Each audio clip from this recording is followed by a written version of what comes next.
I need to tell you guys about this book so that you'll go out and get the book, and then you'll come back to me and tell me how much you like the book, and then we can both like the book together. Hello, what's going on? I need to tell you about Sword of Kaigen because this is my 2023's peak high fantasy novel for the year. Okay, this book came out in 2018. Apparently, I'd never heard about it until this year.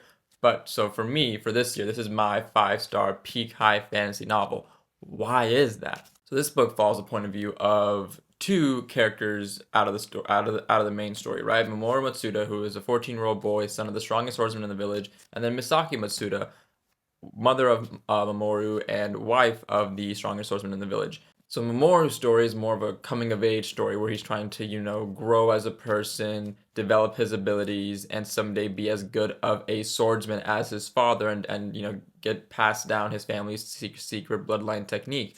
Misaki, on the other hand, is just trying to enjoy this new life that she has with her husband and her 4 children, but things from her hidden past keep coming up and keep coming to the surface, even though she tries to bury them every single day. So it's her accepting her past and trying to move on given her different, very different past than the life she's living right now. Now, this book, amazing. Plot, wow.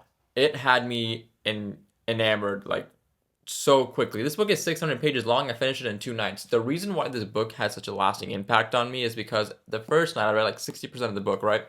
I went to bed and scenes from the book kept invading my thoughts and my dreams. That's why I knew this book was carving out its own spot in my heart, because that is just wild to me, okay? The choreography from training, like sword training to actual fighting, amazing.